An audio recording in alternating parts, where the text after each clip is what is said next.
원전 납품 비리와 관련해 검찰이 한수원 직원 등 모두 31명을 구속 기소하고 16명을 불구속 기소했습니다. 한수원은 공기업 비리 사상 유례가 없는 이번 사건을 계기로 모든 간부들로부터 청렴사직서를 받기로 했습니다. 전교생이 함께 생활하는 기숙형 공립중학교에서 집단 따돌림이 발생해 논란이 일고 있습니다. 어떤 문제가 있는지 취재했습니다. 스스로기를 조작하는 등 불법 과대 광고를 해온 의료기관 3곳이 적발됐습니다. 일부 병의원의 불법 광고 실태를 고발합니다. 7살 남자 어린이가 14층 아파트 베란다에서 아래로 떨어져 숨지는 사고가 발생했습니다. 잇따르고 있는 추락사고의 원인과 예방법을 취재했습니다. 화물차 연쇄 방화 사건과 관련해 경찰이 화물연대 측에 출석을 요구했지만 1명만 출석했습니다. 경찰은 나머지 3명에 대한 강제 구인을 검토하고 있습니다. 인터넷에서 컴퓨터 등을 싸게 판다고 속인 뒤 수천만 원을 받아가 로챈 공익요원 등 4명이 경찰에 구속됐습니다. 현대자동차 노조가 오늘부터 파업 찬반 투표에 들어갔습니다. 결과는 내일 오후 늦게 나올 예정입니다. 광역시 승격 이후 울산 지역 수출이 6배나 늘어난 것으로 나타났습니다. 지난 15년 동안 지역 경제의 명암을 점검했습니다. 울산 시민의 주식 수원인 회화댐 상류가 댐건설 26년 만에 생태학습장으로 시민들에게 개방됩니다. 여러분 안녕하십니까? 7월 10일 화요일 UBC 프라임 뉴스입니다. 말 많았던 원전 납품 비리. 검찰이 오늘 수사 결과를 발표했는데 그 내용이 정말로 충격적입니다. 오고 간 뇌물액만 수십억 원, 사법 처리된 한수원 직원과 업자 수도 50명 가까이 됩니다. 이다루 기자가 보도합니다. 캐도 끝이 없을 정도로 이어지던 원전 납품 비리의 실체가 드러났습니다. 검찰은 10달 가까이 진행된 수사를 통해 한수원 본사 처장급 2명 등 직원 22명과 납품업체 대표 7명, 브로커 2명 등 모두 31명을 구속 기소하고 16명은 불구속 기소했다고 밝혔습니다. 한수원 직원 22명이 받은 뇌물 액수만 모두 22억 원. 직원 1명이 평균 1억 원을 챙길 만큼 고질적이고 조직적인 비리였습니다. 주요 국가기관 시설인 원자력 발전소 관계자들의 금품 수수, 입찰 담합, 자재 납품 편의 제공 등과 관련된 구조적 비리를 확인한 수사였습니다. 한수원 본사처장 55살 김모 씨는 감사실장으로 있을 당시 납품업체 등록과 수주 편의 명목으로 7천만 원을 받은 것으로 드러났습니다. 원전 안전을 맡고 있는 부서 간부들이 대거 비리에 연루됐고 입찰을 담당하는 본사 직원 6명도 뇌물을 받는 등 지역 발전소를 통제할 기능이 작동하지 못했다고 검찰은 밝혔습니다. 특히 한 간부는 납품업체 주식 거래를 통해 수억 원의 시세 차익을 챙기는가 하면 간부 7명은 검찰 수사를 받던 동료 직원이 자살했는데도 뇌물을 받았습니다. 검찰은 정치권과 고위층의 비리 사실은 확인하지 못했지만 단서가 있으면 수사하겠다고 밝혔습니다. 역대 공기업 최대 비리로 기록될 이번 사건은 지난해 9월 은행 주차장에서 거액의 현금을 음료수 박스에 싣는 걸 본 한 시민의 제보가 발단이 됐습니다. 이번 사건으로 국민들의 원전에 대한 불안감이 더욱 커지고 있어 투명성과 안전성 확보는 이제 정부와 한수원의 몫으로 남겨지게 됐습니다. UBC 뉴스 이다루입니다. 울산지검의 원전 납품 비리 수사 결과와 관련해 한수원이 강도 높은 경영 수위 실안을 마련해 추진하겠다고 밝혔습니다. 한수원은 부패 근절 차원에서 모든 간부 직원이 청렴 사직서를 제출하고 비리가 적발되면 사유나 금액과는 관계없이 즉시 해임한다고 밝혔습니다. 또 원전 업무의 투명성과 객관성 확보를 위해서 본부장은 공모를 통해 선임하고 이번에 처벌된 직원의 상급자에 대해서도 인사 조치를 단행할 것이라고 덧붙였습니다. 하루 24시간 함께 생활하는 기숙형 공립중학교에서 한 학생이 집단 따돌림을 당했다는 주장이 제기돼 논란이 일고 있습니다. 정확한 실태 조사와 대책이 필요해 보입니다. 이영남 기자입니다. 전교생이 기숙사에서 함께 생활하는 기숙형 공립중학교입니다. 지난 3월 말 기숙사에서 잠을 깬 1학년 남학생은 누군가 자신의 머리카락을 자르고 최근에는 바지까지 찢어놓은 사실을 발견했습니다. 머리가 니도 모르게 깎인 거는 사실이야?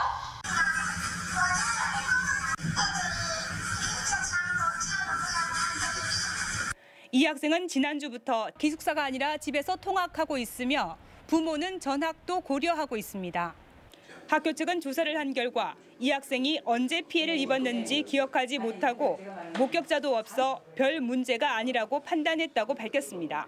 이제는 뭐라 하냐면 나는 언제 잘린 줄도 모르고 적응이 조금 늦을 수도 있어요. 그 이후에는 애들이 좋다. 제가 잘린 이 학교는 전교생의 70% 정도가 학교가 있는 서생면 출신이어서 초등학교 6학년 2학기에 전학 온 피해 학생처럼 외지 출신들은 집단 따돌림에 쉽게 노출될 수 있습니다. 학교 안에서 일어난 일은 학교에서 선생님들을 믿고 우리가 맡기는 그런 차원에서 지금까지 개선이 된 게 없습니다. 실제로 이 학교는 2년 전 개교 첫 해 전체 학생의 10%가 부적응을 이유로 전학을 갔고 지난해에도 5%, 올해는 벌써 2명이 전학을 갔습니다. 기숙형 학교는 학생들 간에 문제가 생길 가능성이 큰 만큼 정확한 실태 조사와 예방 대책을 마련해야 할 것으로 지적됩니다. UBC 뉴스 이영남입니다. 인터넷이 보편화되면서 물건을 사거나 업소를 찾을 때 다른 사람들의 이용 후기를 많이들 참조하게 되는데요. 하지만 믿을 게 못 되는가 봅니다. 자신의 병원 홈페이지에 마치 환자인 것처럼 수술 후기를 올리는 등 이 불법 광고를 해온 병의원들이 무더기로 적발됐습니다. 김규태 기자가 보도합니다. 남구 삼산동 한 안과의 인터넷 홈페이지입니다. 수술을 받은 환자들이 직접 글을 올리는 수술 후기 코너에 무려 1000건 가까운 글이 올라 있습니다. 수술을 받고 난 뒤 아무런 불편이 없었다. 너무나 좋았다라는 식의 칭찬글로 도배가 돼 있습니다. 하지만 알고 보니 이 같은 수술 후기 가운데 일부는 의사와 직원들이 직접 올린 글인 것으로 드러났습니다. 하지만 안과의원 측은 변명만 늘어놓습니다. 데이터 관리는 그냥 우리 어디서 합니까? 저희가 사실 그런 내용까지는 잘 몰랐죠. 성형외과 두 곳은 홈페이지에 할인 광고를 내 소비자를 현혹하거나 가슴 성형수술 전후 사진을 올렸다 적발됐습니다. 현행 의료법에는 소비자를 현혹할 우려가 있는 내용의 광고를 금지하고 있습니다. 수행령에서는 환자의 치료 경험담을 이용해서 광고하는 걸 금지하고 있습니다. 로그인 절차를 거쳐서 회원들이 보는 정도라고 하면 경찰은 이처럼 과대 불법 광고를 일삼아온 3개 의원의 원장 4명을 의료법 위반 혐의로 불구속 입건했습니다. 병원에서 환자 현혹을 위해 광고를 할 때는 의료법으로 징역 1년 이하와 500만 원 이하의 벌금을 받을 수가 있습니다. 일부 병의원은 전문 병원도 아니면서 교묘하게 전문이란 말을 붙여 환자를 끌어들이는 등 허위 과장 광고가 판을 치고 있어 각별한 주의가 요구됩니다. UBC 뉴스 김규태입니다. 다시 일어나선 안 될 안타까운 소식입니다. 7살 남자 어린이가 14층 아파트 베란다에서 추락해 숨졌는데 낮은 베란다 높이가 화근이었습니다. 조인호 기자가 보도합니다. 7살 정모군이 아파트 14층에서 떨어져 숨진 것은 지난 6일 밤. 생신 축하를 위해 할머니 집에 놀러 왔다 잠이 든 사이 어른들이 자리를 비우면서 불행이 시작됐습니다. 제안놓고 갔는데 불을 꺼놓고 가니까 개방간세. 경찰은 잠에서 깬 정군이 부엌에 있던 의자를 베란다로 가져와 밟고 밖을 둘러보다 변을 당한 것으로 보고 있습니다. 지은 지 오래된 아파트의 경우 이처럼 난간 높이가 낮기 때문에 각별한 주의가 요구됩니다. 이 아파트에서는 몇 년 전에도 비슷한 사고가 있었던 것으로 알려졌습니다. 부모네들도 이제 어디 가쁘고 없고 해갖고 그랬지. 그거는 딸한테 뭐. 가가 의자에 올라서갖고. 앞서 지난 2007년에는 베란다에서 이불을 털던 주부가 아래로 떨어져 숨지기도 했습니다. 경찰은 어린이에게 위험성을 충분히 알리고 베란다에 밟고 올라갈 수 있는 물건을 두지 않은 게 좋다고 지적합니다. 또 가급적 어린이를 혼자 두고 외출하는 일이 없도록 할 것을 당부했습니다. UBC 뉴스 조인호입니다.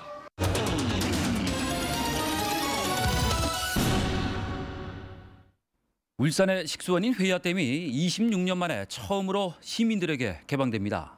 사람의 발길이 닿지 않은 인공습지와 생태 탐방로가 장관입니다. 김익현 기자가 다녀왔습니다.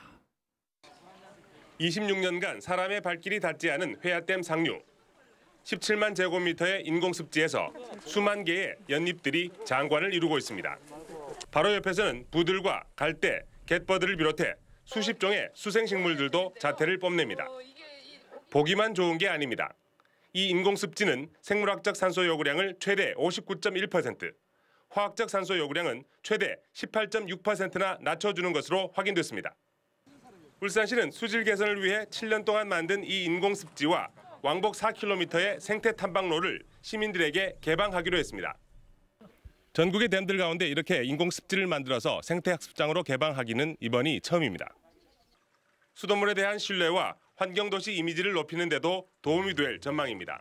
원수를 깨끗하게 해서 수돗물을 깨끗하게 만드는 역할을 하고 있는 인공습지를 보여드림으로써 우리 시민들이 수돗물을 안심하고 마실 수 있도록. 다만 상수원 보호를 위해 일단 8월 말까지만 개방하고 견학 인원도 미리 신청을 받아 하루 100명으로 제한했습니다. 댐이 만들어지면서 26년간 감춰져 있던 울산의 마지막 비경이 마침내 시민들의 품으로 돌아옵니다. UBC 뉴스 김익현입니다.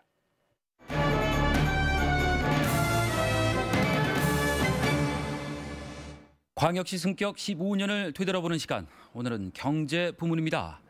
이 수출은 6배나 성장했지만 대외 의존도가 너무 높아서 내수 산업 육성으로 균형을 맞출 필요가 있다는 지적입니다. 보도에 서영만 기자입니다. 광역시 이후 가장 걸먹할 만한 성과를 거둔 부분은 산업 경제입니다. 특히 수출은 97년 154억 달러에서 지난해 1014억 달러로 6.6배나 급증했습니다. 중후장대형의 기간 산업들이 광역시 성격에 따른 각종 인프라 지원에 힘입어 고부가 가치의 수출업종으로 거듭난 결과입니다. 다양한 연구기관 그리고 테크노파크 이런 것들의 어떻게 보면은 산업 구조의 생태계가 조성된 게 가장 눈에 띄지 않나 하는 생각을 하고 있습니다. 신한개발과 액체물류 허브항 구축 그리고 2차 전지산업 등 잠재력 있는 미래 성장 동력 발굴은 의미 있는 성과입니다. 이런 가운데 2009년을 기점으로 개인 공공 서비스 분야 취업자가 제조업 분야를 넘어선 것도 주목할 만한 대목입니다. 고용 없는 성장 시대에 진입하면서 이제 제조업만으로 고용 확대를 기대하기 힘든 시기가 된 것입니다. 현재 지역 생산에서 차지하는 제조업 비중은 70%, 수출 의존도는 타 시도의 3배가 넘는 150%로 심각한 편중 현상을 빚고 있습니다. 호황일 때는 울산 경기도 거기에 수능에서 똑같이 호황으로 갈 수 있는데 지금처럼 글로벌 경기가 불황일 때는 가장 또 직격탄을 제일 먼저 맞아서 불황으로 갈 수 있는 지역도 마찬가지로 울산입니다. 앞으로 보다 안정적인 성장 기반 구축을 위해 수출 중심의 대외 의존도를 낮추고 금융 서비스 분야를 보다 집중 육성해야 할 것으로 지적되고 있습니다. UBC 뉴스 서영만입니다. 현대자동차 노조가 전주와 아산 공장을 시작으로 파업 찬반 투표에 들어간 가운데 울산 공장은 오늘 밤 9시부터 내일 낮 1시까지 투표할 예정입니다. 투표 결과는 빠르면 내일 밤 나올 예정이며 가결되면 현대차 노조는 오는 13일 주야간 4시간씩 부분 파업을 벌인다는 계획입니다. 회사 측은 오늘 담화문을 내고 파업이 아닌 교섭으로 권익 향상을 이룰 수 있다며 파업 자제를 호소했습니다. 한수원이 고리 1호기 재가동을 앞두고 오늘 오후 열기로 한 안전성 주민설명회가 무산됐습니다. 주민설명회가 예정된 고리 원전 본부 대강당에는 기장군 장항읍 주민들이 1시간 전부터 단상을 점거한 채 행사를 저지했습니다. 장항읍 주민들은 안전성이 확보되지 않은 고리 1호기 재가동을 수용할 수 없다며 즉각 폐쇄할 것을 요구했습니다. 정부가 과학적 연구 조사를 위한 포경 재개 방침을 밝힌 가운데 남구청이 고래 처리장 건립과 포경선 구입을 추진해서 성사 여부가 주목됩니다. 남구는 내년 하반기까지 50억 원을 들여서 울산해양경찰서 부지에 고래 위생 처리장을 건립해 고래를 해체하고 정부와 협의해 내년까지 최대 5척의 포경선을 구입할 계획이라고 밝혔습니다. 하지만 울산해경 청사 이전이 지연되고 있는 데다 환경단체의 포경 반대가 계속돼 성사 여부가 주목됩니다. 화물차 연쇄 방화 관련해 경찰의 출석 요구를 받은 화물연대 관계자 4명 가운데 1명만 오늘 경찰에 출석했습니다.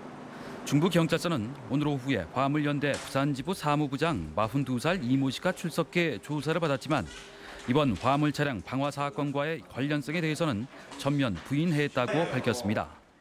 경찰은 출석하지 않은 3명에게는 2차례 더 출석을 요구한 뒤 그래도 응하지 않으면 강제 구인 절차를 밟기로 했다고 밝혔습니다. 남부경찰서는 오늘 이른바 풀살롱을 운영해온 업주 44살 이모 씨에 대해 구속영장을 신청했습니다. 이 씨는 지난 2월부터 최근까지 남구 삼산동에서 술을 마신 뒤 같은 건물에서 성매매까지 할 수 있는 풀살롱을 차려놓고 휴대전화 메시지를 보고 찾아온 2,400명을 대상으로 영업을 하면서 성매매를 알선해 7억여 원의 부당 이득을 챙긴 혐의를 받고 있습니다. 경찰은 이 같은 풀살롱이 남구 일대에만 20여 곳에 이르는 것으로 보고 수사를 확대하고 있습니다. 울산중앙신협이 같은 사람에게 한도를 초과해 대출해주다 적발됐습니다. 금융감독원은 울산중앙신협이 지난 2007년부터 지난 연말까지 같은 사람에게 대출 한도보다 15억 원을 더 빌려주고 지난해 결산 때는 당기순이익을 15억 원가량 부풀렸다며 임원을 문책 경고하고 직원에게 주의 조치했다고 밝혔습니다. 금감원은 또 울산중앙신협이 지난해 1월부터 올 2월까지 조합원 자격이 없는 383명을 조합원으로 가입시키고 출자금 5,400만 원을 받았다고 덧붙였습니다. 울산지방경찰청은 대포 통장을 사고 팔아서 금융사기 조직에 제공한 혐의로 43살 송모 씨와 37살 박모 씨를 구속하고 33살 김모 씨를 불구속 입건했습니다. 송 씨는 인터넷에 개인 통장을 사고 판다는 광고를 올린 뒤 지난 3일 대전에서 10만 원의 대포 통장을 사들인 뒤 KTX 특별 배송과 퀵 서비스 등을 이용해 대출 사기 조직인 박모 씨에게 60만 원을 받고 판매한 혐의를 받고 있습니다. 또 부동산 중개업자인 김 씨는 인천에서 노숙자와 무직자를 상대로 대포 통장을 구입해 서너 배 가격으로 전화 사기 조직에게 되판 혐의를 받고 있습니다. 남부경찰서는 오늘 인터넷 카페에서 컴퓨터 등을 판다고 속여서 돈을 챙긴 혐의로 공익근무요원 23살 김모 씨 등 4명을 구속하고 11명을 불구속 입건했습니다. 김 씨는 올해 2월과 3월 인터넷 중고 카페 등에 컴퓨터와 LCD TV 등을 판다는 글을 올리고 18명으로부터 1,100만 원을 받은 뒤 물건을 주지 않는 등 모두 3,200만 원 상당을 가로챈 혐의를 받고 있습니다. 다음은 간추린 뉴스입니다. 코스트코 허가를 반려했다 직권남용 혐의로 기소된 윤종호 북구청장에 대한 구명운동이 전개되고 있습니다. 새마을운동 북구지회 등 북구지역 상인 시민단체는 오늘 북구의회에서 윤종호 북구청장 구명 주민대책위원회를 구성하고 앞으로 주민 5만 명 탄원 서명 운동 등 다양한 구명 활동을 펼치기로 했습니다. 한국폴리텍대학 울산 캠퍼스와 울산경영자협의회는 오늘 취업 연계 맞춤교육훈련 운영 협약식을 가졌습니다. 이에 따라 대학 측은 실무 교육을 통해 유형금속 등 울산 지역 8개 중소기업에 맞춤형 인력을 공급하게 됩니다. 한국생산기술연구원과 한국용접공업협동조합이 오늘 글로벌 용접 리더 양성을 위한 업무 협약을 체결했습니다. 두 기관은 용접 산업이 뿌리 산업이라는 데 인식을 같이 하고 용접 리더 양성을 위한 환경 구축에 힘을 모으기로 했습니다. 울산항만공사는 제3대 경영본부장에 윤전석 전 국토해양부 부산지방항공청 관리국장을 선임했다고 밝혔습니다. 신임 윤정석 경영본부장은 부산해양항만청 산하 제주해양관리단장과 부산지방항공청 관리국장 등을 역임했습니다. 무거초등학교 이한열 교장이 다음 달 정년 퇴임을 앞두고 회고록, 선연 그리고 내 마음의 스승을 출간했습니다. 이한열 교장은 1973년 언양초등학교를 시작으로 39년 동안 교직 생활을 했으며 회고록에는 함께 생활한 교사들과 관련된 47편의 에세이를 담고 있습니다.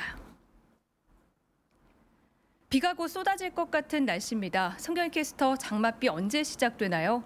네, 지금 잔뜩 흐린 날씨입니다. 밤새 교통안전에 각별히 유의하셔야겠는데요. 본격적인 장맛비는 이 시각 이후로 곧 시작이 될 전망입니다. 내일 저녁까지 이어질 것으로 보이고요. 내일까지 강수량은 20에서 최고 60mm가 예상됩니다. 주로 새벽 사이 그리고 내일 오전 사이에 많은 비가 집중되겠습니다. 내일 출근 시간에도 안전운전 하셔야겠습니다. 내일 한낮 기온은 오늘보다 2, 3도가량이 낮겠습니다. 덥지 않을 것으로 예상되고요. 바람도 조금 강하게 불겠습니다. 다음은 자세한 전국 날씨입니다. 중부지방 오늘 늦은 밤부터 내일 오전 사이에는 강한 비가 내릴 전망입니다. 한낮 기온도 크게 떨어지겠는데요. 서울 24도, 춘천 25도가 예상됩니다. 내일 남해안 지방에도 많은 비가 예상되고요. 제주와 서해안을 시작으로 오후에는 전국에서 비가 그칠 전망입니다. 한낮 기온은 25도에서 29도 분포로 많은 지역이 오늘보다 낮겠습니다. 영남 지방도 장맛비가 이어지다가 오후부터 차차 그치겠습니다. 낮 최고 25도에서 28도 분포로 오늘과 비슷하겠습니다. 내일 오전 동해남부 전해상에 풍랑특보가 내려진 상태입니다. 물결이 최고 4m까지 높게 일겠습니다. 목요일에는 잠시 비가 쉬었다가 금요일부터 다음 주 초반까지는 장맛비가 길게 이어질 전망입니다. 날씨였습니다.